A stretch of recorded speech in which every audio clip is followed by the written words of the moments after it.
रीना तिच्या खोलीत शांत झोपली होती. गेले काही दिवस ती मानसिकरित्या खच्ची झालेली होती, पण कारण काय होतं हे फक्त तिलाच माहिती होतं. इंजिनियर असलेल्या रीनाने गेल्या 2 वर्षात संगीत क्षेत्रात स्वतःचं वेगळं असं स्थान निर्माण केलं होतं. तसं तिला मुंबईत येऊन एकूण 8 वर्ष झाली होती. शास्त्रीय संगीताचं मजबूत शिक्षण घेऊन ती चांगली गायची. तिचा आवाज पण सुरेल होता. पण 2 वर्षापूर्वी पर्यंत तिला या क्षेत्रात यश मिळालेलं नव्हतं. अगदी तिला कोरसमध्ये देखील उभं राहून गाणं म्हणावं लागलेलं होतं. पण 2 वर्षापूर्वी अचानक काहीतरी चमत्कार व्हावा तसा तिला एका मोठ्या म्युझिक कंपनीने स्वतःच्या एका अल्बमसाठी करारबद्ध केलं आणि ती रातोरात स्टार झाली. त्यानंतर तिने मागे वळून पाहिलं नव्हतं. एक एक करत तिचे 2 वर्षात 18 अल्बम रिलीज झाले होते आणि सगळे अल्बम प्रचंड खपले होते. मग हळूहळू ती चित्रपटात गाऊ लागली. देश विदेशात तिचे स्टेज शो होऊ लागले. तिला अख्खं जग ओळखू लागलं होतं. प्रसिद्धीबरोबरच प्रचंड पैसा देखील आला होता. त्यातूनच मग 6 महिन्यापूर्वीच तिने एक आलिशान फ्लॅट एका पॉश एरियात विकत घेतला होता. आलिशान गाडी, नोकर चाकर सगळं काही होतं. पण तरीही गेल्या 2 महिन्यांपासून ती एका कोणत्या तरी तणावाखाली होती. कामाची कमतरता नव्हती. अजूनही मोठमोठ्या चित्रपटातील गाणी तिच्याकडे होती. पण गेल्या 2 महिन्यांपासून तिने काम थोडं कमी केलं होतं. कारण एक अनाहूत भीतीने तिला ग्रासलं होतं. ते मला मारून टाकतील, ते माझा जीव घेतील, अशा आशयाची वाक्य किंचाळत ती झोपेतून उठायची.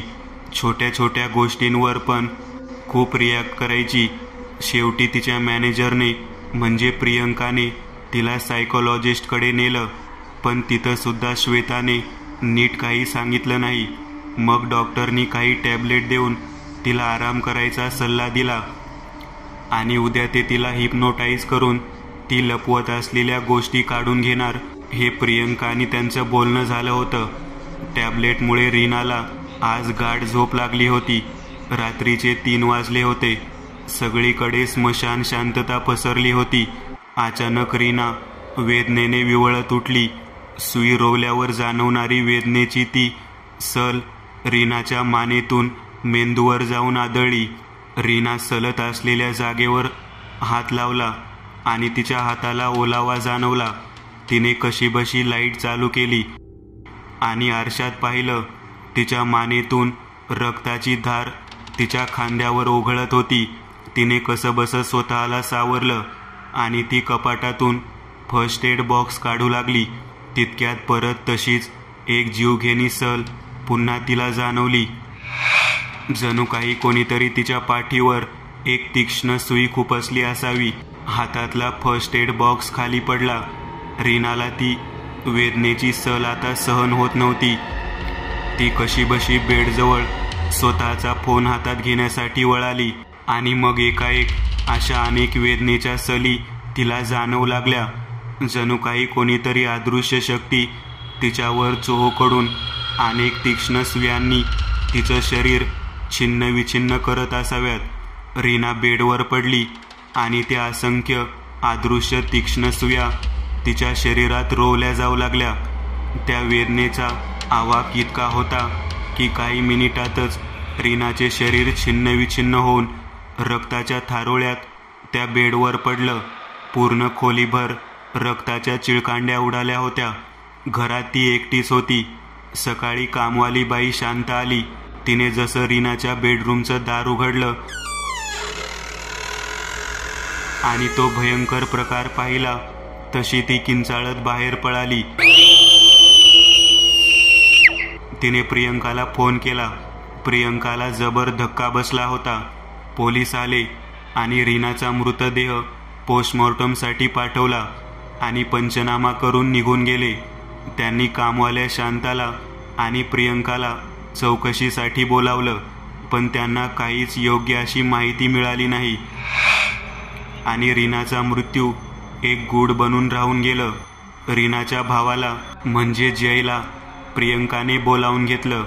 पोलिसांनी त्याचीही चौकशी केली कारण रीनाचा तोच एक कुटुंबीय होता जो हयात होता.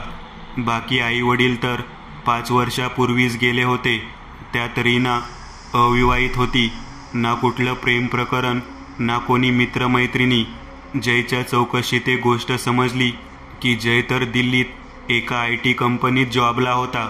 बाकी रीनाचा मोबाईल, लॅपटॉप आणि बाकी काही गोष्टी पोलिसांनी ताब्यात घेतल्या होत्या, पण त्यात फार काही मिळालं नव्हतं. मग त्या वस्तू जयकडे सोपवण्यात आल्या आणि नेहमीप्रमाणे केसची फाईल धूळ खात पडली. जयच्या दृष्टीने रीनाचं जाणं जरी दुःखद असलं तरी करोडोचा बँक बॅलन्स आणि आलिशान घर आणि गाडी मिळाल्याने तो आतून तसा आनंदी होता, कारण तो सुद्धा एक अयशस्वी मुलगाच होता. एथिकल हॅकर असूनही त्याला 25,000च्या नोकरीत समाधान मानावं लागलेलं होतं. त्याला स्वतःला एक स्वतःची IT कंपनी सुरू करायची होती, पण त्यात कोणीही पैसे गुंतवायला तयार नव्हतं.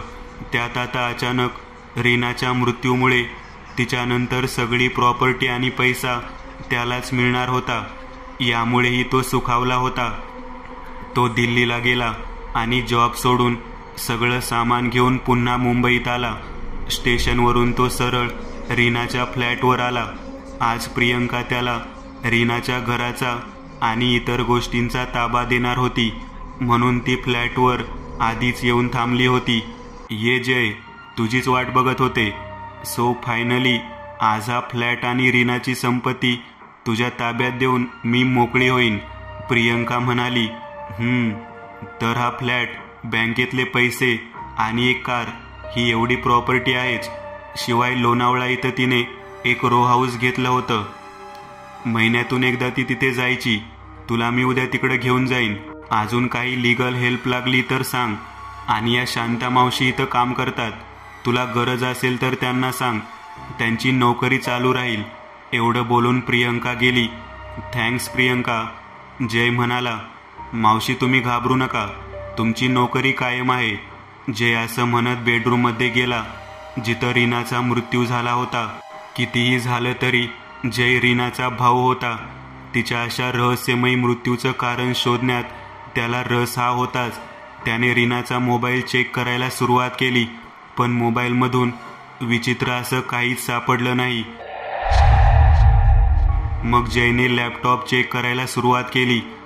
तसंही तो एक एथिकल हॅकर होता आणि इंजिनियर, त्यामुळे त्याच्यासाठी हे आवडीचं काम होतं.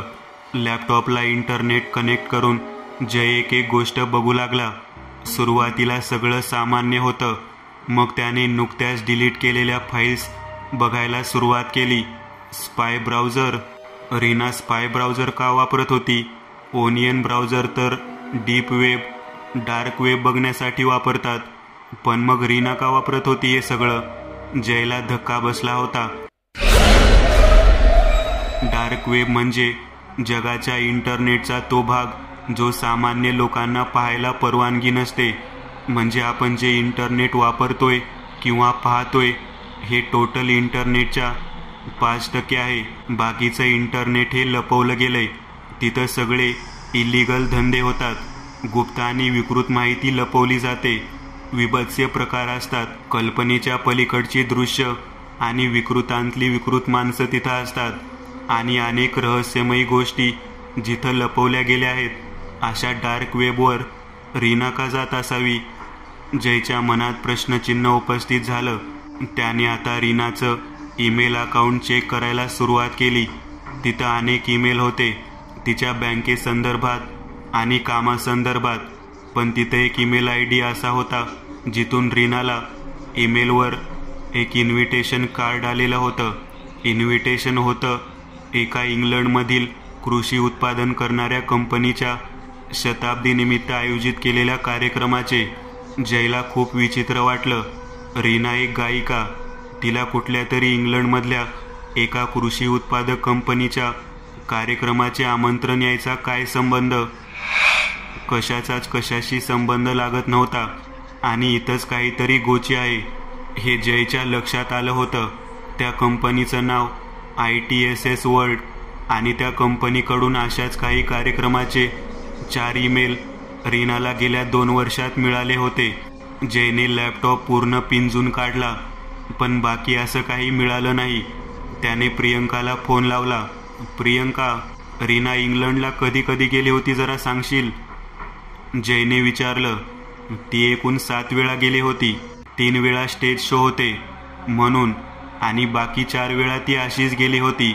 स्टेज शोच्या वेळी मी तिच्याबरोबर असायचे, पण तिच्या 4 पर्सनल ट्रिपच्या वेळी ती एकटीच गेली होती, प्रियंकाने सांगितले. बरं, ITS वर्ल्ड नावाच्या कंपनीबद्दल काही माहिती आहे का? रीनाने शेअर वगैरे घेतले होते का? जयने विचारलं. नाही रे, हे नाव मी पहिल्यांदा ऐकले. तिचे म्युच्युअल फंड आहेत, पण अशा कुठल्या कंपनीत गुंतवणूक नाही आहे तिची, प्रियंका म्हणाली. बरं ऐक, उद्या सकाळी वेळ काढ. तिचं बँकेतील लॉकर तुझ्या ताब्यात देते. तिथं तिच्या काही पर्सनल गोष्टी होत्या, जे बघायचा अधिकार आता फक्त तुला आहे, प्रियंका म्हणाली. ओके, ठीक आहे. जयने फोन ठेवला. जयने इंटरनेटवर बरंच शोधलं, पण ITSS वर्ल्डबद्दल त्याला काहीच मिळालं नाही. साधी त्यांची वेबसाईट पण नव्हती. आता जयने डार्क वेबवर लॉग इन केलं. तो होताच एथिकल हॅकर. डार्क वेबवर तो आधीही बऱ्याचदा लॉग इन झाला होता. तिथं त्याने ITSS वर्ल्ड हे नाव टाईप केलं आणि त्याला त्या कंपनीबद्दल समजलं, आणि त्याला जे समजलं ते खूपच धक्कादायक होतं.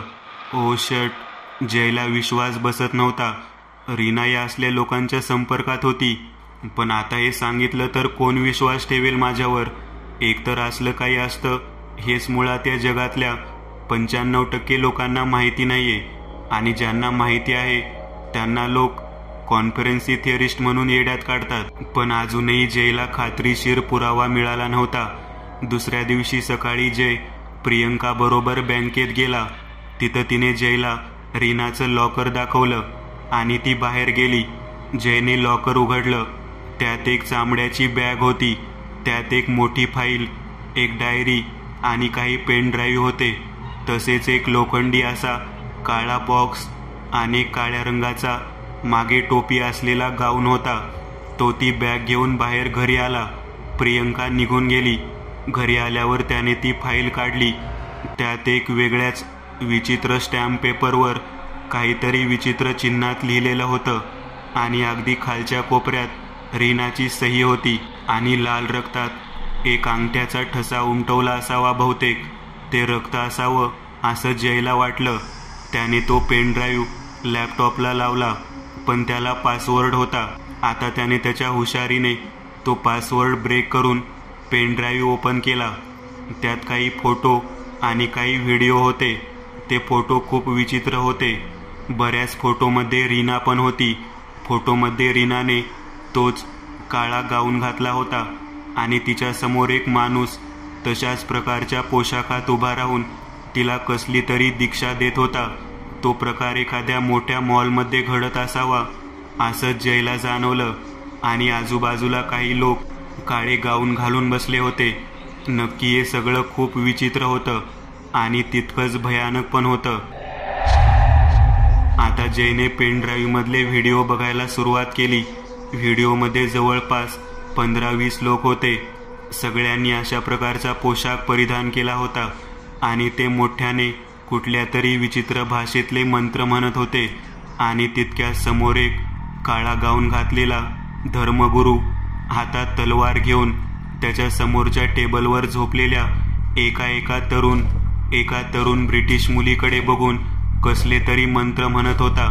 आणि त्याच्या प्रत्येक मंत्रानंतर तिच्या अंगावर काहीतरी शिंपडत होता, आणि ती तडफडत होती. त्या टेबलच्या बाजूला 2 ब्रिटिश मुली पांढऱ्या रंगाचे गाऊन घालून जमिनीवर गडाबडा लोळत होत्या. व्हिडिओ बघून जयच्या अंगावर काटा आला. पण खरी विकृती तर पुढे होती, कारण व्हिडिओच्या शेवटी त्या धर्मगुरूने त्याच्या हातातील तलवारीने त्या टेबलवर झोपलेल्या मुलीचे शिर एका झटक्यात धडापासून वेगळे केले. आणि हा सगळा प्रकार बघून त्या चर्चेमध्ये एकच जल्लोष सुरू झाला. ते लोक इंग्रजी भाषेत बोलत नव्हते. त्यांच्या बोलण्याची भाषा काहीतरी वेगळीच होती. त्यामुळे तिथं नक्की काय बोलणं चाललं होतं हे जयला समजलं नाही. जयने आता दुसरा व्हिडिओ ओपन केला. त्या व्हिडिओमध्ये टेबलवर गडाबडा लोळणारी ब्रिटिश मुलगी दिसत होती. तिने पांढऱ्या रंगाचा गाऊन परिधान केला होता.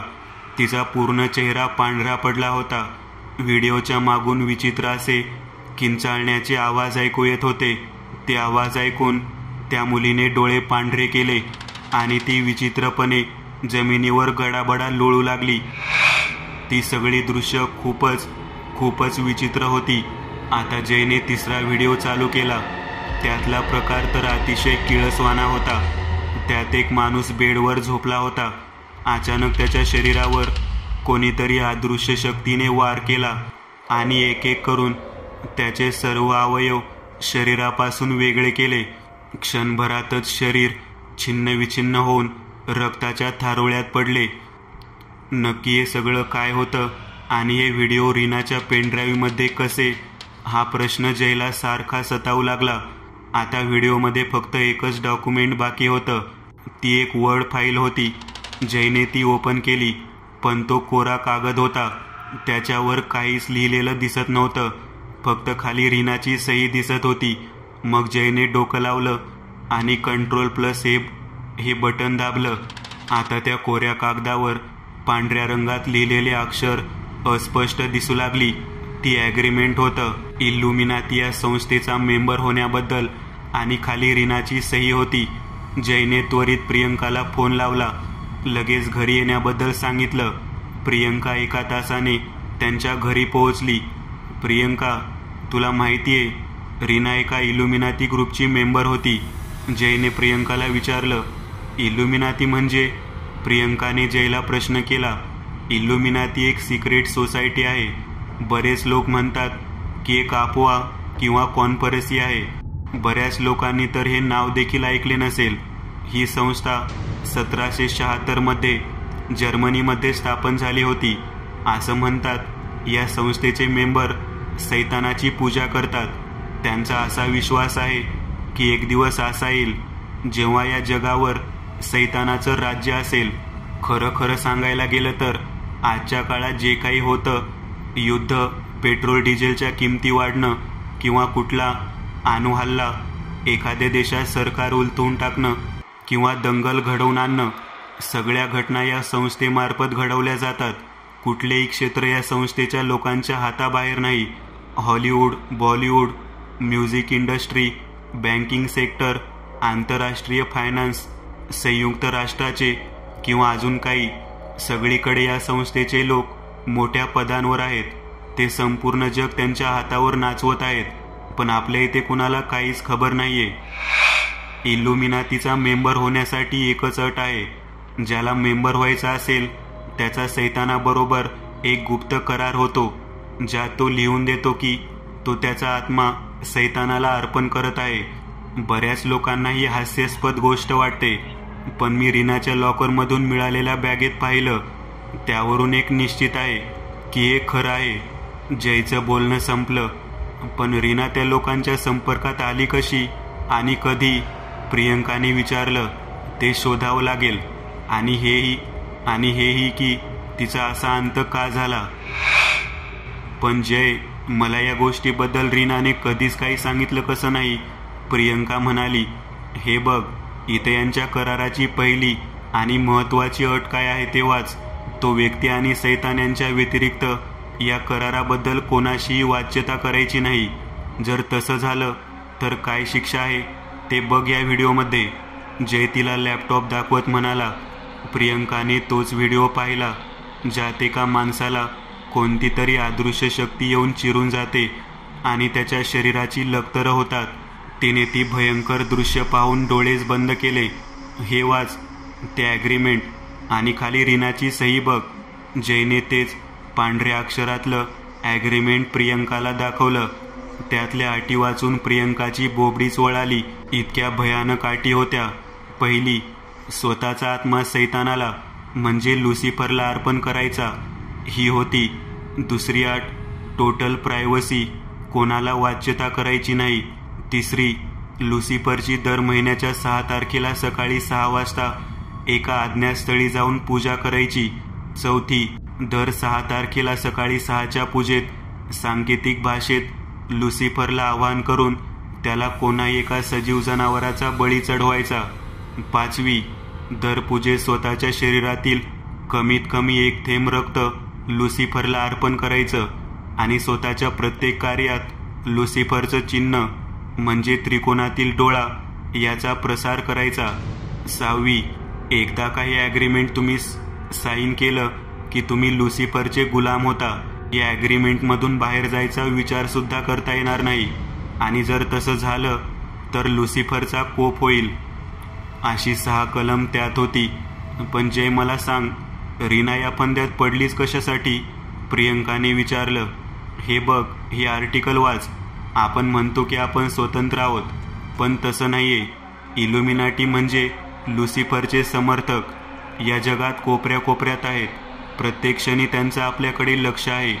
ते कोणत्याही रूपात कोणत्याही जागी असू शकतील. ते अशा लोकांच्या शोधात आहेत जे अपयशी आणि खचलेले आहेत आणि अशा क्षेत्रात जाऊ इच्छित आहेत जिथून त्यांना बघून खूप लोक प्रभावित होतील. जसं की चित्रपट, म्युझिक इंडस्ट्री, राजकारण, काही असू शकेल. रीना 8 वर्ष मुंबईत होती. पहिली 6 वर्ष तिला बिलकुल यश मिळालं नव्हतं. मग 2 वर्षापूर्वीच असं काय झालं की ती एकाएकी टॉपची गायिका झाली. याचमुळे झाली. तिला पण कोणीतरी भेटला असणार ज्याने तिला या गोष्टी सांगितल्या, तिचा ब्रेन वॉश केला आणि मग ती आघोरी गोष्टीला तयार झाली. पण नक्की कोण असेल? मला सांग, तू तिला कधीपासून ओळखत आहेस? जयने विचारलं. मी तिला भेटले राजीव मेहताच्या मार्फत. एका म्युझिक कंपनीचे ते मालक आहेत. त्यांच्या कंपनीसाठी आमची कंपनी नवीन गायकांना शोधायची. पण एक दिवस त्यांनी मला फोन केला आणि ऑफिसला बोलावलं आणि रीनाशी ओळख करून दिली. ते म्हणाले की त्यांनी रीनाचा एक व्हिडिओ बघितला होता. त्यातूनच त्यांनी रीनाशी कॉन्टॅक्ट केला. मग पुढे रीना काही महिन्यातच स्टार झाली. तिने एक दिवस मला विचारलं की माझी मॅनेजर म्हणून काम करशील का? मी तेव्हापासून रीनाच्या बरोबर काम करत आहे. प्रियंका म्हणाली. तिचे जुने मित्र किंवा मैत्रीण वगैरे कोणी माहिती आहे का तुला? जयने विचारलं. नाही रे, ती राहत होती ती तुमच्या काकांच्या फ्लॅटवर, त्यामुळे रूममेट वगैरे असायचा प्रश्न नव्हता. बाकी ती खूप विचित्र होती, एकलकोंडी, फार मित्रमैत्रीण नव्हते तिला. हो, ती तशीच होती, जास्त बोलायची नाही कोणाशी. जे असं म्हणत काहीतरी विचार करू लागला. ती लास्ट टाइम लोणावळ्याला कधी गेली होती? थांब 1 मिनिट, तिच्या अपॉइंटमेंटच्या डायरीत असेल लिहिलेलं. हां, हे बघ, ती 5 जूनला गेली होती आणि त्याआधी ती 5 मेला गेली होती. 5 एप्रिल, 5 मार्च, म्हणजे प्रत्येक 5 तारखेला. प्रियंका डायरीत बघत म्हणाली. म्हणजे लोणावळ्याला ती 6 तारखेला ठरलेला विधी करायला जायची. बरं, तिथं कोणी नोकर वगैरे होता का? जयने विचारलं. हो, एक डेव्हिड नावाचा माणूस होता. म्हणजे मी बघितलं नाहीये त्याला, पण रीना फोनवर बोलायची त्याच्याशी. प्रियंका म्हणाली. आपल्याला तिकडं जावं लागेल, तू येशील का? जयने विचारलं. म्हणजे काय? नक्कीच, चल लगेच निघू. प्रियंका तयार झाली. ते गाडीत बसले आणि लोणावळ्याला जायला निघाले. शांता मावशी, मी जेवायला नाहीये. जयने जाता जाता गेटजवळ शांता मावशीला सांगितलं. मला एक कळत नाहीये की नक्की जर कोणी तिचा ब्रेन वॉश केला आणि ती या सिक्रेट सोसायटीमध्ये जॉईन झाली होती तर ती व्यक्ती आता इथं कशाला थांबेल? तिचं तर काम झालं होतं ना. प्रियंकाने गाडी चालवता चालवता जयला विचारलं. नाही, ती व्यक्ती तिच्यावर नजर ठेवून असणार. हे बघ, ही रीनाची डायरी आहे जी मला त्या बॅगमध्ये मिळाली. या तिच्या शेवटच्या 2 महिन्यातल्या घडणाऱ्या घटना लिहिल्या आहेत. तिने यात नमूद केलं आहे की तिला सारखं असं वाटत होतं की कोणीतरी तिच्यावर लक्ष ठेवून आहे. ती घाबरून उठायची झोपेतून. हे तुला पण माहिती आहे. हे बघ, 1 महिन्यापूर्वीचं लिखाण आहे. यात तिने नमूद केलंय की घरात विचित्र घटना घडत आहेत. अचानक घरात संध्याकाळी घरात वटवाघूळ शिरली होती. त्या दिवशी काही कारण नसताना खिडक्या बंद असून सुद्धा. अजून बघ, घरात अचानक स्पेशली तिच्या रूममध्येच ढेकून झाले होते. पेस्ट कंट्रोल करावं लागलं होतं. हे बघ, अजून लिहिलंय की तिचं फेसबुक अकाउंट ट्विटर आणि इंस्टाग्राम आणि बँक अकाउंट सगळं एकाच दिवशी हॅक झाल्याचं पण म्हटलं आहे इथे. तिचा सगळ्यात जास्त व्ह्यूज आलेला यूट्यूब व्हिडिओ अचानक यूट्यूबवरून डिलीट झाला होता. अचानक एके दिवशी तिच्या घशाला इन्फेक्शन झालं होतं. या सगळ्या घटना तुला पण माहिती असतील. मला सांग, या घटना अचानक एकदम का व्हायला लागल्या? जणू काही तिने कोणता तरी नियम मोडला असावा किंवा ती या ॲग्रीमेंटमधून बाहेर निघायच्या विचारात असावी हे त्या लोकांना समजलं असावं. आणि मग तिला या घटना घडवून एक संकेत दिला जात होता की तू जे करायच्या विचारात आहेस ते जर केलंस तर तुझा अंत निश्चित आहे. हे तिला वारंवार दाखवण्यात येत होतं, पण ती माघार न घेता निर्णयावर ठाम असायची. ज्याची तिला शिक्षा मिळाली.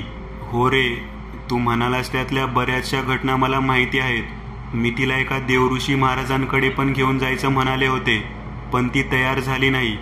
संध्याकाळी 5ला ते लोणावळा येथील रो हाऊसवर पोहोचले. हलका हलका पाऊस सुरू होता.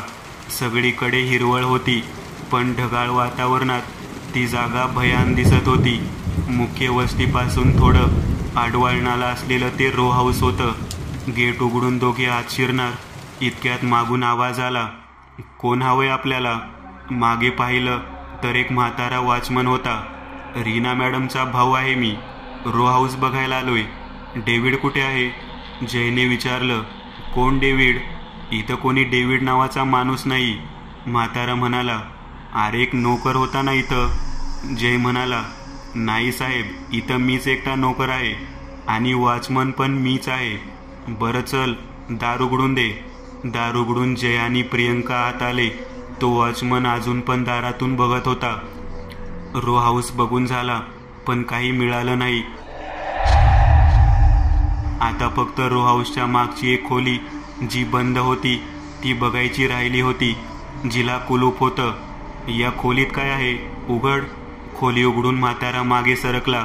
खोलीत जय आणि प्रियंका शिरले. लाईट लावली आणि त्यांची वाचाच बसली. खोलीत घाण कुबट वास सुटला होता. जागोजागी रक्ताचे वाळलेले ओघळ दिसत होते. जागोजागी कोंबडीचे पिसे, तसेच सडलेलं कोंबडीचं मांस. तसेच कोपऱ्यात तर अजून विचित्र असे मांजराचं अर्धवट सडलेली मुंडकी होती. सडलेले उंदीर आणि मानवी केसांचे काही अवशेष. भिंतीवर एक भलं मोठं विचित्र असं चित्र होतं. जयने लगेच गुगलवर लुसिफरचे काल्पनिक असे फोटो शोधले. भिंतीवरचं ते चित्र लुसिफरचं होतं. बाजूला बऱ्याच अर्धवट जळालेल्या मेणबत्त्या. म्हणजे रीना दर 6 तारखेला इथंच येऊन ठरलेला विधी करायची, पण तिची मदत कोण करायचं? जयने विचारलं. डेव्हिड हे नाव मी कित्येकदा ऐकलं होतं, पण इथं तर असं कोणी माणूसच नाहीये. प्रियंका म्हणाली. त्यांनी बराच वेळ शोधलं, पण फार काही मिळालं नाही. ते दोघेही आता तिथून निघू लागले होते. गाडीत बसल्यावर तो वॉचमनला सांगून ते निघाले. थोडं पुढं आल्यावर प्रियंकाला लक्षात आलं की जयने तिच्याकडे दिलेली रीनाची डायरी चुकून तिथेच विसरली गेली होती. तिने गाडी मागे फिरवली आणि ते पुन्हा त्या रो हाऊस जवळ आले. गेटमधून आत जाताना मागून कोणीतरी आवाज दिला, कोण हवंय? मागे पाहिलं तर एक वेगळाच माणूस उभा होता.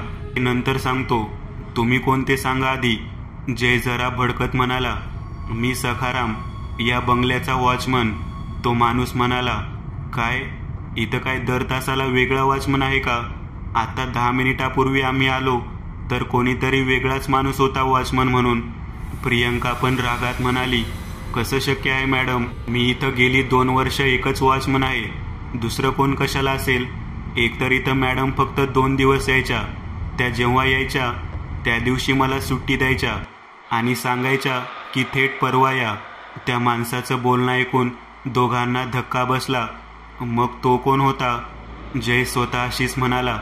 बरं मला सांगा, इथं रीना मॅडम यायच्या तेव्हा त्यांच्याबरोबर कोण असायचं? नाही, त्या एकट्याच असायच्या. पण हो, एक गोष्ट मला आठवते आहे, त्या एकट्याच बडबडत असायच्या. जणू काही कोणीतरी बरोबर असावं अशा. मी पडलो नोकर माणूस. मी कधी विचारायचं धाडस केलं नाही, पण नेहमी डेव्हिड डेव्हिड असं नाव घ्यायच्या. तो म्हणाला. ओ, म्हणजे तो मगाशी दिसला तो डेव्हिड तर नव्हता. जय आणि प्रियंका आत गेले ती डायरी घ्यायला वरच्या खोलीत येत होते. पण खोलीतून काळसर धूर येताना दिसत होता. पळत जय खोलीत शिरला. तिथं खोलीच्या मधात एक मोठा जाडसर ग्रंथ जळत होता. जयने जॅकेट काढून तो विझवला आणि तो अर्धवट जळालेला ग्रंथ आणि रीनाची डायरी घेऊन ते बाहेर आले. तिथून ते सरळ मुंबईला आले. जयला काही समजत नव्हतं. प्रियंका त्याला घरी सोडून गेली. ती उद्या सकाळी येणार होती. रात्रीचे 10 वाजले होते. जय आणि प्रियंका येताना जेवून आले होते. त्यामुळे तो लगेच तो अर्धवट जळालेला ग्रंथ घेऊन बघू लागला. तो पूर्ण ग्रंथ सांकेतिक भाषेत होता. अगदी तशीच भाषा त्या स्टॅम्प पेपरवर होती जो लॉकरमधल्या बॅगमधून मिळालेल्या फाईलमध्ये होता. त्या ग्रंथात त्या सांकेतिक शब्दाचं विवरण होतं इंग्रजीमध्ये. जे रात्रभर जागा होता. एक एक अक्षर समजून घेत त्याने तो स्टॅम्प पेपरवरचा मजकूर समजून घेतला. सकाळ कधी झाली त्याला समजलंच नाही. 6 वाजता तो पूर्ण मजकूर समजून पूर्ण झाला होता. त्यात 8 नियम होते.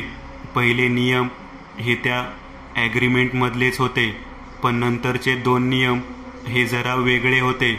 लुसिफरच्या गुलामांनो, लुसिफरच्या विधीत कधीच खंड पडणार नाही याची काळजी घ्या. त्यासाठी लुसिफरचे 2 सेवक तुमच्या मदतीला असतील. ते सेवक म्हणजे मानवी रूप धारण केलेले पिशाच, जे तुमची या साधनेत नेहमी सहायता करतील आणि तुमचं पाऊल या मार्गावरून कधीही ढळू देणार नाहीत. हा 7वा नियम वजा आदेश होता. या मार्गावरून तुमचं पाऊल ढळू लागलं तर तेच 2 सेवक तुमचा बळी घेतील हेही लक्षात ठेवा. त्यांना ताब्यात ठेवण्यासाठी दिलेल्या लॉकेटचा योग्य तो वापर करा. हा 8वा नियम वजा आदेश होता. म्हणजे डेव्हिड हा कोणी माणूस नव्हता, ते पिशाच होतं. त्यानेच हा ग्रंथ आमच्या हातात पडू नये म्हणून जाळायचा प्रयत्न केला. पण मग तो दुसरा सेवक कोण असेल? जय विचारात पडला आणि त्याला त्या बॅगेत मिळालेलं लॉकेट पण आठवलं. मोठी जाडसर चेन आणि मध्ये 2 काळे हिरे असलेलं ते लॉकेट जयने लेदर बॅगमधून काढलं होतं, पण ते त्याच्या खिशातच होतं हे त्याच्या लक्षात आलं. त्याने ते हातात घेतलं आणि त्यातला एक हिरा त्याने फिरवला आणि अचानक त्याच्या खोलीच्या खिडकीची काच फुटल्याचा आवाज आला. जय दचकला पण लगेच सावरला. त्याला राहून राहून प्रियंकावर संशय येऊ लागला.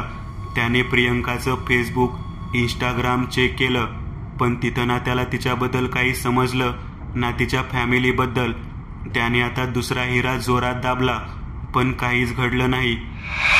तितक्यात प्रियंकाचा फोन आला. जय, आज मला नाही वाटत मी येऊ शकेन. माझी तब्येत खराब आहे. काय झालं?